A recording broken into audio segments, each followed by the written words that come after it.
All right, everybody, welcome back to Tech in Asia's Product Development Conference 2022. This next session is a fireside chat about the role of a Web3 product manager at Solana Labs. So we'll be hearing directly from a product manager at Solana Labs, Nikhil Kumar. The chat will be moderated by Maria Lee, Tech in Asia COO. I hope you guys enjoy the chat.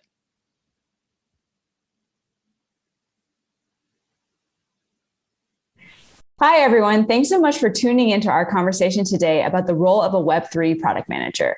We're talking to Nikhil Kumar, who's the NFT lead at Solana Labs. As many of y'all know, Solana is one of the fastest growing blockchains out there with millions of users and a portfolio that touches on DeFi, NFT, and Web3 apps. As the NFT lead, Nikhil's role spans across product, business development, and partnership, and it's all aimed at growing the overall ecosystem on Solana.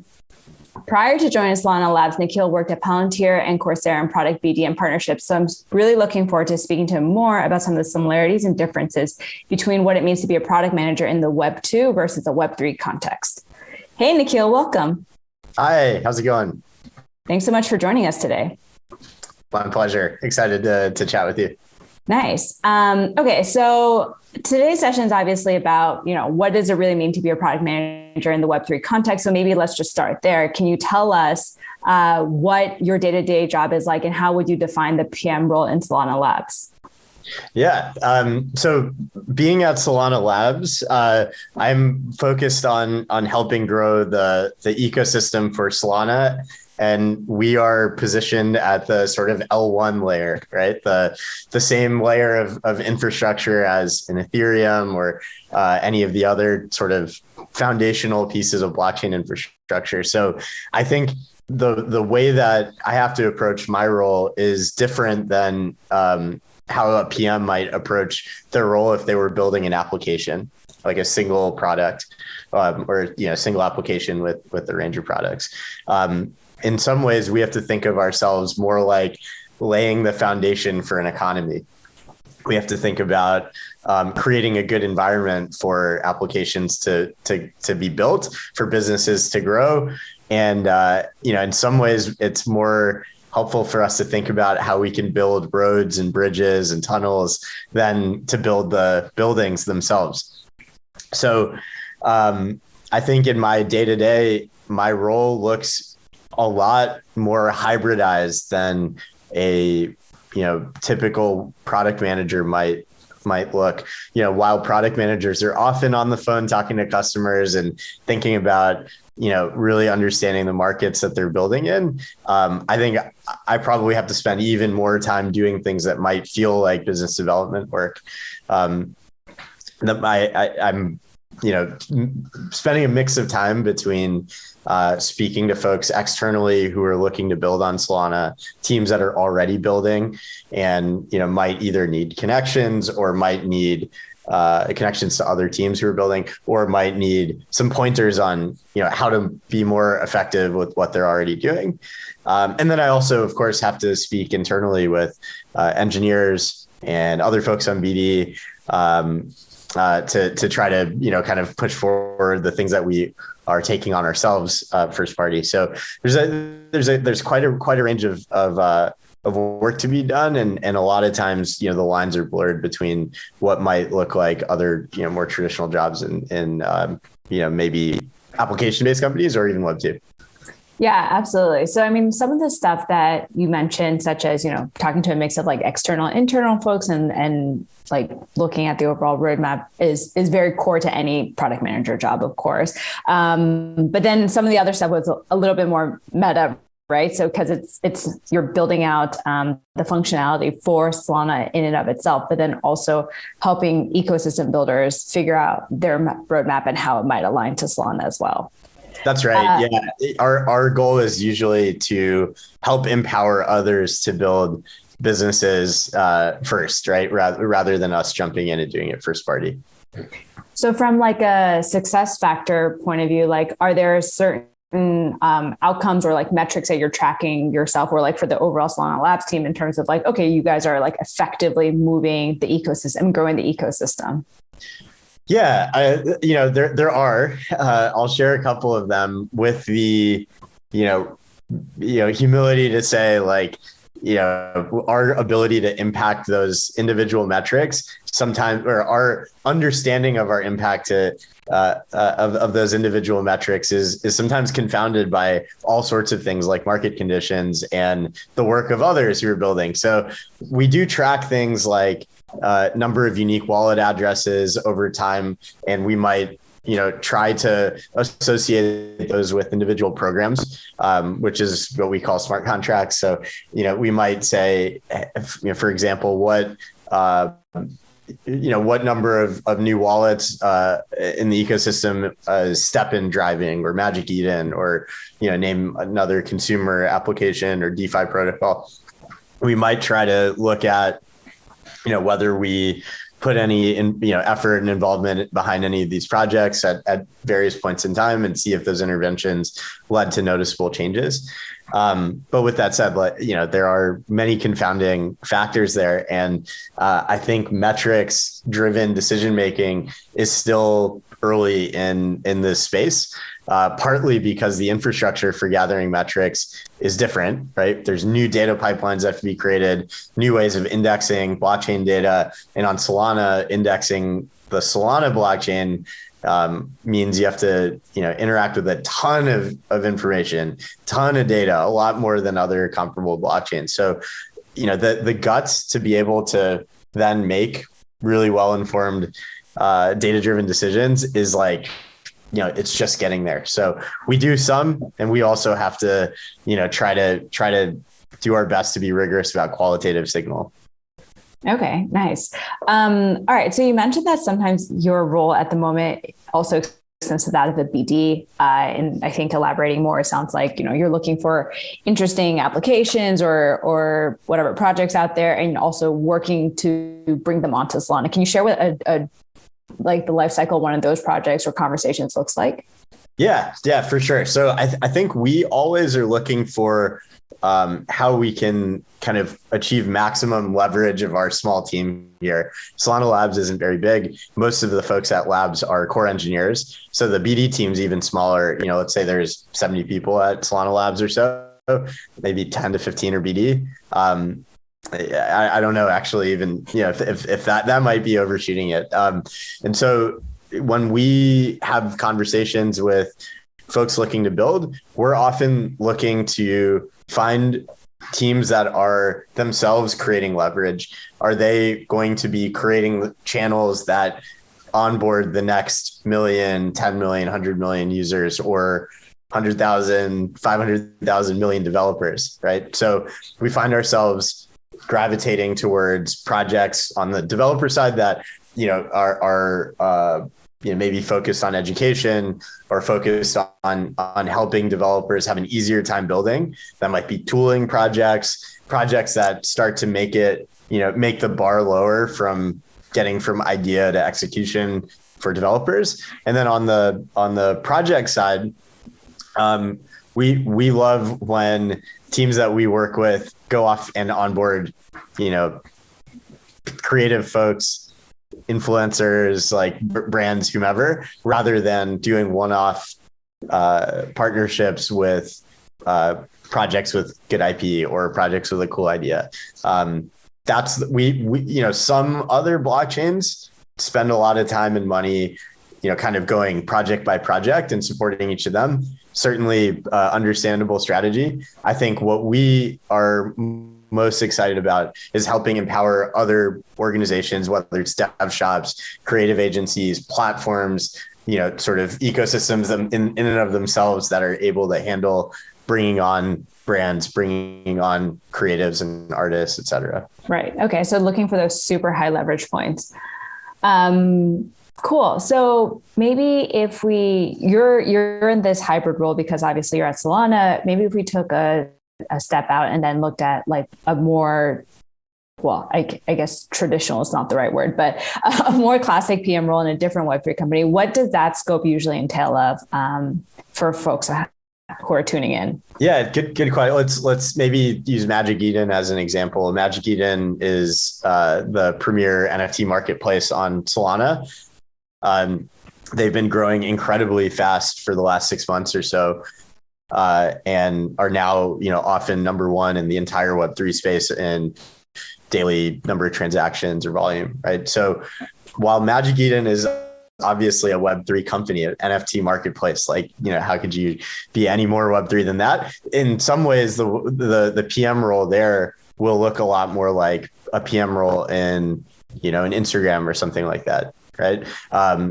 They have to be thinking about where they see growth opportunities, where their community is asking for features that don't yet exist, and then prioritizing what to focus on building today, in 3 months, in 6 months. Although I'm sure over there thinking in terms of 6 months is like, entire life cycles of the company. They ship very quickly and are very responsive to their community. And so, some companies have different cultures around whether they are really building features that are being requested by users as the number one sort of thing that they orient around, or if they're further out looking, sort of building things that are more R&D like and, are kind of shaping what the product will look like in a year rather than, kind of focusing on right now. I think Magic Eden has done a good balance, but is super responsive to community. So I imagine the PMs at Magic Eden are really plugged into how their products are being used. I know they're able to instrument some more metrics on internal data, and then hopefully have a little bit more ability to shape their product prioritization based off of actual usage data that they're seeing.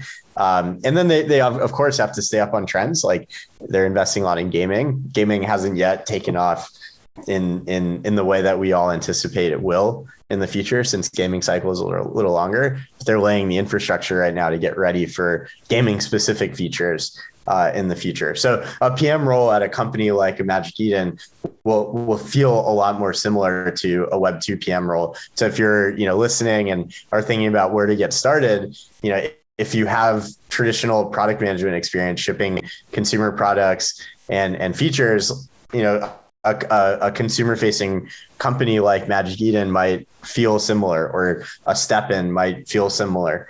While some of the mechanics of how it works or what currency is being accepted might be different, the actual product building might be more analogous. Nice. That's probably really reassuring to a lot of the PMs out there who are like, how do I get in? So there are some parts that are similar. Then what parts do you think would be different? Like which parts on the Web3 side do you think a more traditional PM would have to brush up on?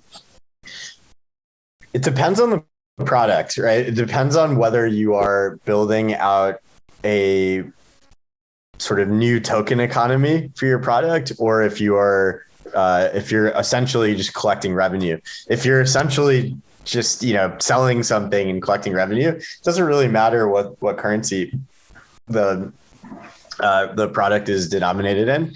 I think your job will be pretty similar to your job right now.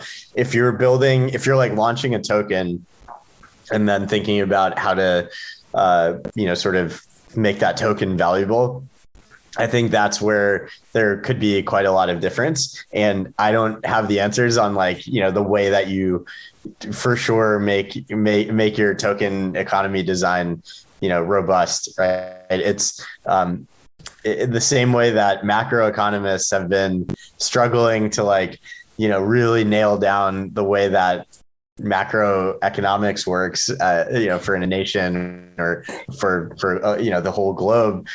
It's hard to really pin down how a token economy will for sure work well. I think there's a lot of fun in that. I think there's a lot of interesting, room for theory, a lot of interesting room for research and analysis, as well as just experiments, just getting out and doing things. But that's probably where there will be a major difference. Yeah, for sure. I mean, as indicated by the most recent inflation recession conversation, that's such a hot topic these days. All right. You previously mentioned, I think, two things that, as a relative Web3 noob, that I feel like defines the Web3 space, which is being really responsive to the community and then shipping a lot more quickly than you traditionally would. Can you kind of deep dive what that means and how that kind of affects a PM role? Yeah. So responsive to the community, a lot of people spend a lot of time on Twitter and Discord in Web3. Those specific tools will change over the years, right? But one of the fundamental, philosophies in Web3, I think, is that we want to see more widely dispersed ownership, right? We want to break some of the traditional power dynamics that have ossified over the last 10, 15, 20, maybe even much longer time horizons, depending on how you're viewing this, right? We want to try to allow more people to participate in the value that they create and, minimize the extraction layer that sits in the middle between, people who are, creating value and people who are consuming. And in fact, we want to, kind of create a more virtuous cycle between creation and consumption. Hopefully those are one and the same. Right. So, being responsive to the community, even in language, I think of one group here listening to one group here, but I think in reality, it should feel like there's just one group that is building and reacting to each other. Right. And it's not this sort of adversarial kind of diagram, right? Obviously, that's a ideal, and there aren't, if you take a snapshot, there are often situations where there is a team building something and listening to folks who are using what they build. But I think the hope is that gap is shrunk, and that people who are using a product are also shaping how it's built, and hopefully building things themselves too. And teams who are building are using what they build, using other things in the community and creating a tighter loop there. Yeah, for sure. I was going to say, it seems like there's more of a crossover between like PMs also basically becoming community managers and vice versa. Like in order to be, super successful at this role, you do have to be that deeply embedded within the community. And I guess like those roles are not so clearly defined in the Web3 space. Yeah, that's right. And, it doesn't have to be that way, right? I think it is that way in a number of places, partly because a lot of the companies are new and are still, scaling from their initial small team of people into being a slightly bigger organization where folks can focus a little bit more on, the things that they are most interested in and best at. So early in any startup, Web2 or Web3, you're often wearing many, many, many hats. And it makes sense for product managers or marketing folks to play that role of sort of community manager. With that said, I think I've seen the community manager role emerge as, an important new role in Web3, right? It's becoming its own distinct job that has a distinct skill set separate from product management or marketing even. And it caters to, a profile of person who might've been left out of like the Web2, surge where like product manager sort of became a role, right? And early in the Web2 era, when product manager was becoming a role, that role required, usually a computer science background or something fairly technical. Community manager, I think, places EQ as like a really important, skill set. Of course, EQ has to be defined a little bit more, but I think we know, kind of directionally what that means. And so hopefully creating some more roles for people who are not, studying computer science and engineering or highly technical roles to find a really critical place in the Web3 world. Yeah, no, it's awesome. And it's like, as long as you find, I don't know, a mission or like an impact or a community that you really work with and feels like it speaks to you, then it's nice to know that there are those roles for folks. And I think point well taken that, quite frankly, obviously most Web3 companies are really young and they just haven't had time to really even solidify a series of roles. So I do think, it seems like as time goes on and a lot of these Web3 companies mature and grow, then we will start to see like more clearly delineated roles between community manager and product manager, but everybody more or less has their space.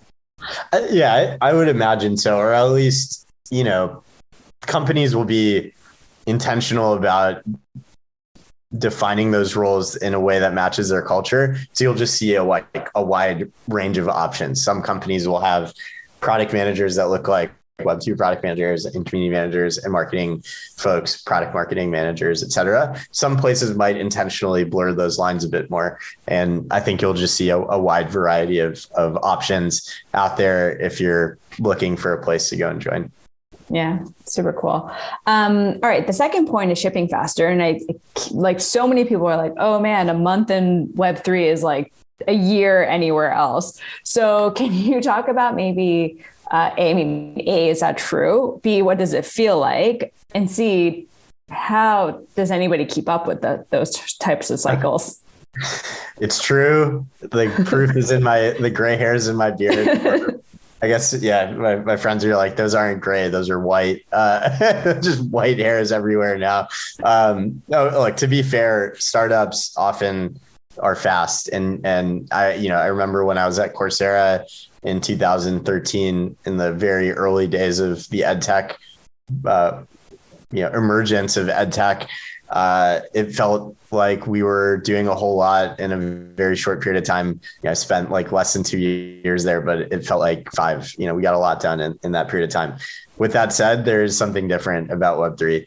I don't know what it is. I might be able to say, oh, hey, the markets are 24/7, but we barely ever talk about markets or prices or any of that kind of stuff. I think it's fair to say like Web3 is far more globally distributed. So there's always somebody sending you a message at all hours of the day, right? You're based in Asia. I'm based in New York. Like when you wake up, you probably have a message for me and vice versa. Right. So, that might be part of it, but I also think,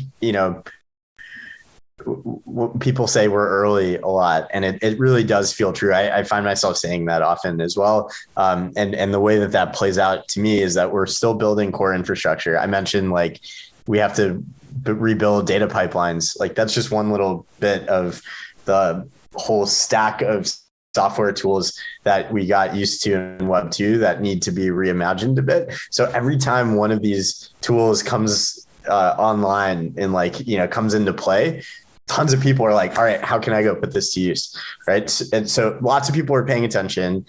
A lot of people have gone through the Web 2 era and have learned how to, move fast and build stuff.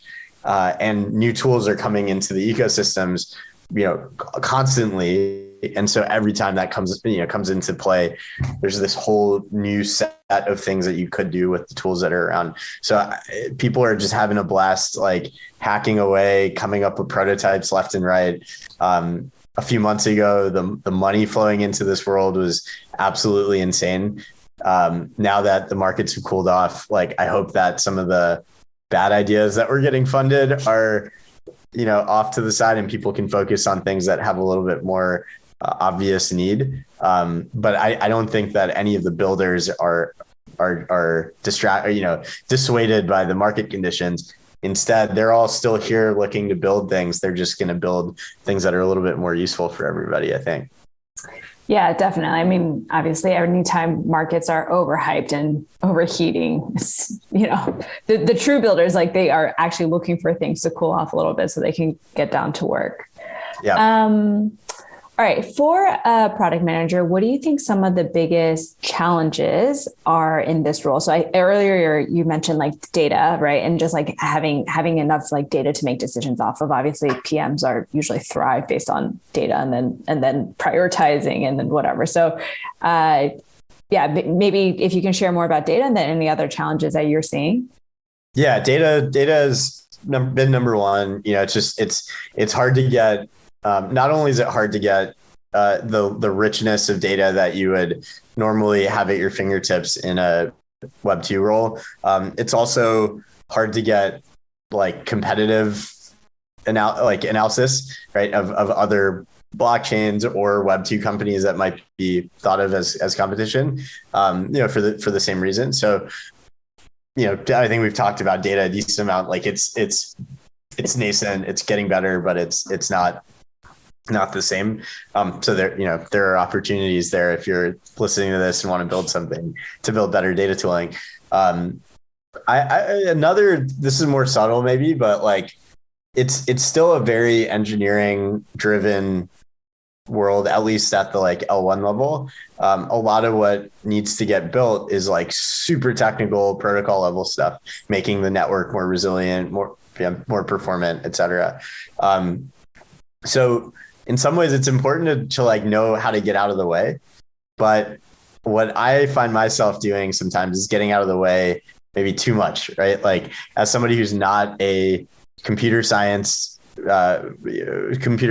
by trade, somebody who's I'm an economist, behavioral economist by background, academic background, with experience in tech and later experience in creative coding and technical stuff from an artistic side.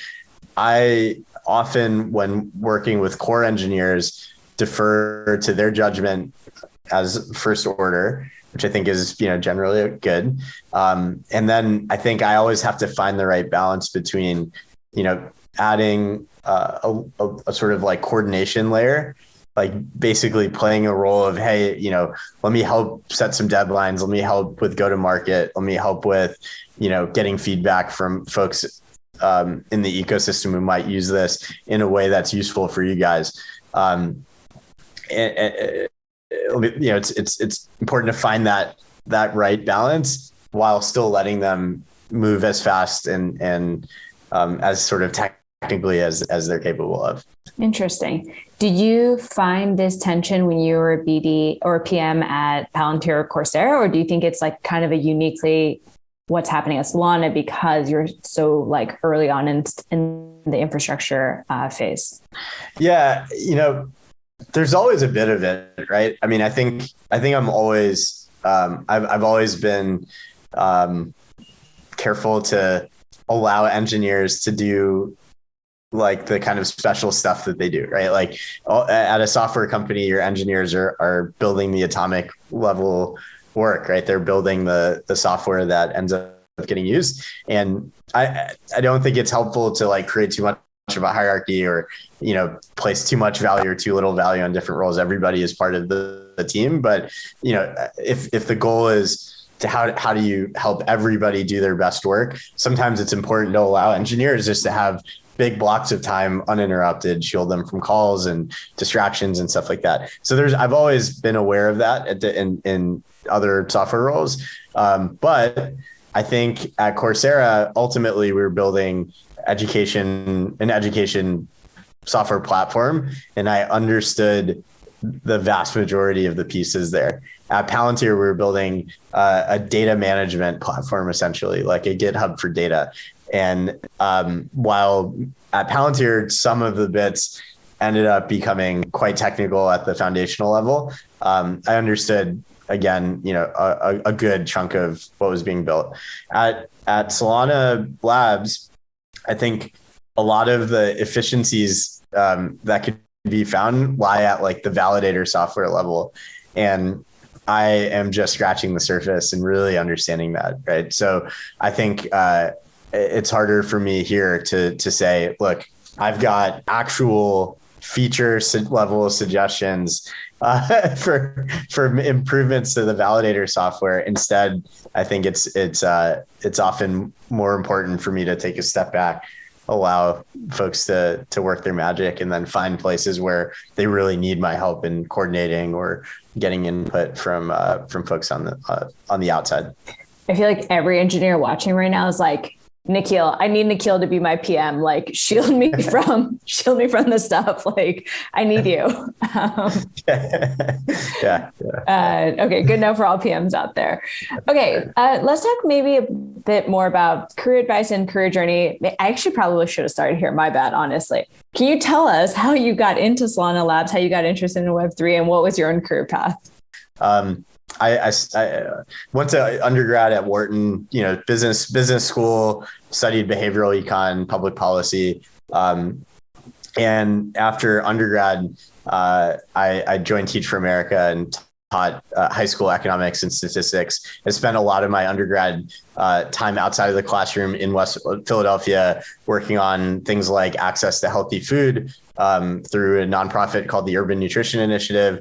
I spun up like a financial education class for high school students at West Philly High School. So, education was front and center in my mind as a student. And I kind of knew that I wanted to teach, and I wanted to teach through Teach for America, where I could, be alongside a lot of folks who I, kind of saw eye to eye with. So joined Teach for America, had an incredible experience in Houston, where I grew up. And I decided after a couple of years that I wanted to go out and be in the entrepreneurial world. So I moved to India and joined a startup that a friend of mine started in Bombay in the food world.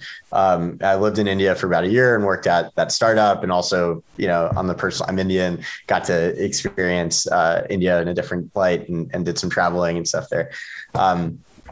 Came back after a year, after some reflection, and decided I really wanted to be back, on the cutting edge of technology, and found a great fit in Coursera in 2013. We were right at the beginning of the edtech boom. Joined Coursera, got to combine some of my kind of Wharton education, definitely my experience in the classroom, my interest in tech, and my international experience. Joined the partnerships team at Coursera.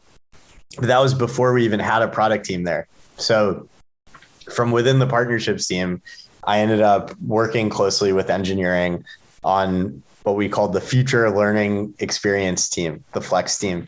And so got to imagine what, truly digitally native online education could look like, worked with engineers there. And that's where I started to really enjoy the product side of software. But even from that point, I had this hybrid partnerships and product kind of view, right? And I worked closely with university partners. After a couple of years at Coursera, this is where it gets especially weird. I had a crazy opportunity to become a chef and help up in a restaurant in New York. And as I think I might've been 27 then, I was like, I got to do this now. If I don't do this, I'm going to regret it. I can probably get back into software if I want to. So I did. I moved to New York. I helped open a restaurant called Pondicherry here. The owner, Anita Jaisinghani, is critically acclaimed chef in Houston. So she gave me this opportunity. I helped her open the restaurant in New York. And then, long story short, I did go back into tech. I went back. I went to Palantir after being in the restaurant for a couple of years. And at Palantir, I got to work on a lot of awesome stuff. Got to work on healthcare, both from the private sector side, working on Medicare and Medicaid, and then working on the public sector side on building infrastructure for Medicare and Medicaid. And then I also got to spend a year working on a humanitarian aid project with Mercy Corps, responding to the Syrian civil war. So Palantir, awesome projects, incredibly sharp folks, got to get even more technical and work side by side with some incredible engineers with more of a data focus. But I traveled a lot at Palantir and kind of burnt out on the lifestyle and the amount of travel that was there. And I was really missing the sort of creative side that I got to flex a little bit in the kitchen. So after Palantir, I finally went back to grad school, sort of 10 years or so after undergrad, went to Tisch at NYU, the art school there, and did a program called ITP, where we focused on using emerging technologies in creative ways. And while I was in school, I was, basically thinking, do I want to be in Web3 or do I want to be in biodesign? And I could go on and on about biodesign and what that means and where we're headed in that field, but decided I'd rather focus my art on the biosphere and work in Web3. I guess, just to touch on the Web3 part, while I was in India back in 2012, that's when I kind of got into Bitcoin and started to really pay attention to this world. And, while I was at Palantir, had many, heated discussions and debates with people about Ethereum and Bitcoin and all that as Ethereum was coming online. So I've been paying attention, hadn't been building that much in the space. But one of my really close friends from undergrad was one of the founders of Solana, and we've been talking about this stuff since before Solana existed. So while I was in grad school, he started reaching out. He's like, "Hey, what's next? Do you want to come join?" And I think it was a matter of finding the right role and the right kind of moment. I didn't want to drop out of school. It's having fun in grad school, but right as I was getting close to finishing my thesis, the time was right to jump over. And that was also coincidentally right when the NFT ecosystem on Solana was like getting conceptualized. So the day I joined Solana was the day we launched the NFT standard in the ecosystem. And so since then, there's just been a really, really good fit between the work at Solana Labs and in the ecosystem and my background. That's amazing. Long-winded journey there through a lot of different areas. I like the restaurant detour, the India detour.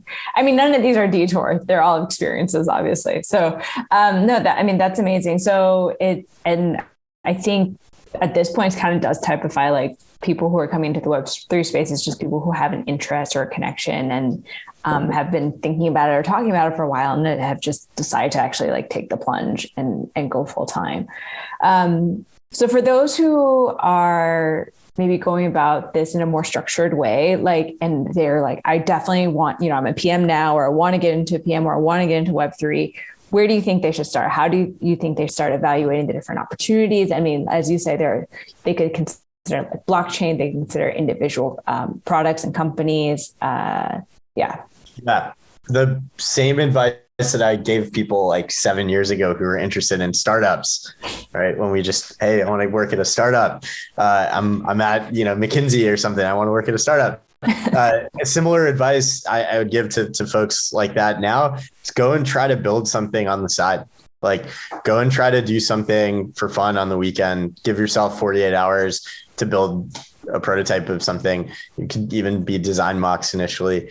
Go and get your feet wet and just get into that ethos of shipping something and not overly analyzing everything. Because I think the reality that you'll see is there are a lot of unknowns. And the most important thing here in this space is that you can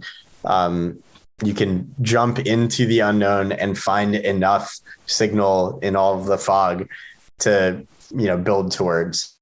And, honestly, that's not that different than, what Palantir was evaluating for in our interviews, right? Like at Palantir, they're notorious for having, kind of strange interviews. I got asked in one interview as I was talking about, I don't know, goals or something. They just interrupted and said, "How does a cell phone work?" Like total non sequitur, right? Partly to see how I could, sort of navigate navigate something that I just kind of no goalposts for, right? Or no, so I think this has been true in startups in general. You got to know how to navigate uncertainty, but it's just like amplified massively in Web3. So if you're trying to like find the perfect thing, say, all right, for X, Y, and Z reasons, all these market factors and these, trends and whatever, this is the perfect role. It's probably going to be tough to find. Instead, if you can just go and start building something, see if that catches your attention, see if while you're building, you realize there's gaps in the tooling suite, or there's, an approach that others aren't taking, like that might be the signal that you need to get going. Yeah, sure. And then probably also like joining Discord and Twitter, and then, I don't know, looking for like-minded people. I don't know. Yeah, maybe. Yeah. I mean, or is it too noisy, you think? It depends on your personality. Like for me, it's overwhelming. And like, I kind of check in on Discord occasionally. And like right now I have 1,400 messages unread in my Discord, like on my screen. It's just absolutely insane. Right. So you gotta be, if you're going to go that route, unless your nerves are made of Teflon or like you're Gen Z and you're used to all of the messages all the time, I would say with Discord, you have to be like pretty selective about what communities you engage in. Just pick a couple and go deep with them rather than trying to, consume water from the fire hose, and do all of it. Just pick like one or two communities and just get super involved there. And ultimately you'll find yourself building stuff, right? That's how you know that you're super involved. And then with Twitter, it's like, I've started to use Twitter a whole lot more since joining Labs. unfortunately, it's still probably the place where you're going to get the most news about crypto, the most like the latest on what people are building. But it has its own echo chamber, so you really need to find ways to step outside of it, form your own first principles. Like, don't be too swayed by what you're reading on Twitter or in Discord, and have your own opinion. So like, that's why I didn't suggest that first. It's a tool, but you have to be an arm's length from social. I have to be an arm's length from social media. Otherwise it's just overwhelming and it like washes out your own original thinking. Yeah, I think that's probably good advice. What about, first off, I actually really like the similarities, of course, between jumping into Web3 versus startups originally. And actually it speaks to a lot of the audience because we primarily do have the startup audience in watching today. So what about folks who are just like, they're like, Web3 is really interesting, but I don't know if I want to like go all in and put all my eggs in one basket and just like take a job at a Web3 company. Obviously the market's very volatile. There are lots of ups and downs. I don't know. How do you feel about your career decision? What advice do you give there?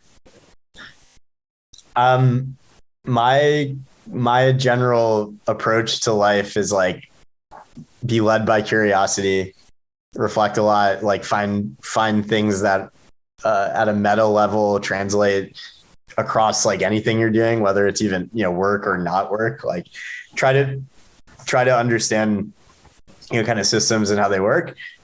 So Web3, I mean, I was looking at a role at a vertical farming startup around the same time that I was looking at this. Like the industry is not so important. It's more like where you are getting pulled by your curiosity and your interest in learning. Again, this is the way I approach stuff, and other people might have different goals and needs and whatever. But if your goal is to make tons of money, and you want to do it, I don't know, if your goal is to make tons of money and you want it to be like super, super, super safe, like you're definitely going to be making $500,000 a year for the next 30 years. I don't know, go be a partner at McKinsey. Like that's probably going to be better for your goals. If your goal is to kind of learn from, and if your goal is to learn in a fast-paced environment, and building towards something that like is not well defined with a bunch of people who are curious and similarly motivated to build in the unknown space, there's a lot of good opportunities in Web3. There are also a lot of good opportunities in other fields that are not fully defined yet. So, I think ultimately, you kind of need to just know what motivates you and know what you're curious about. And from that set, there will probably be a bunch of Web3 companies that fit the bill. Last thought on this too is like, there was a period where people were like, should I go into tech? Right? Like, oh, I'm in whatever. I want to get into tech. How do I get into tech? Now we're even then, I think a lot of people are like, well, everything's going to be tech one day. So I don't know, like you should probably think about it a little differently. And now we're here at a point where like almost everything could be called tech. Right. And so you can't use that as a filter anymore. I think that'll be true with Web3 as well. Like everything's going to have some Web3 component to it. So it may not be as useful soon to think about things as like Web3 or Web2, but rather, on some other dimensions that don't slice by that tag. Yeah, super fair. All right, we're just about out of time. So let me ask one more question. What are you most excited for in terms of either the Solana ecosystem or the broader Web3 space? Like what, I don't know, development or trend are you just like super excited to see come to the forefront? Yeah. So the specific thing that I'm really excited about is NFTs being used for use cases that are like far outside the collectibles and art space. I think specifically like the tech part is, NFTs can be used as badges. They can be locked into a wallet. They can essentially work as credentials or proof of attendance, engagement, accomplishment, et cetera. And so as those use cases start to emerge, I think people will have really creative ways of building product experiences that recognize that all of these badges or these proof of attendance, proof of engagement NFTs sit on a shared data layer. So I think you'll see a lot more discussion about like new loyalty programs that are super interoperable, that kind of collapse the many different loyalty programs that we all sit in today into something that feels a lot more seamless and interoperable. Like I think you'll see use cases like that. But the meta point that I think I'm excited about is that we are building tools that are going to be abstracted many layers away. In the same way that like in 1995, JavaScript might have just been getting off the ground. Like, could people have predicted that React would have been built from JavaScript at some point?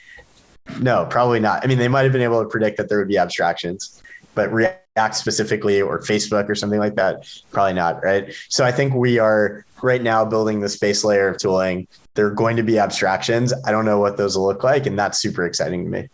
Cool. That's awesome. Also cannot wait.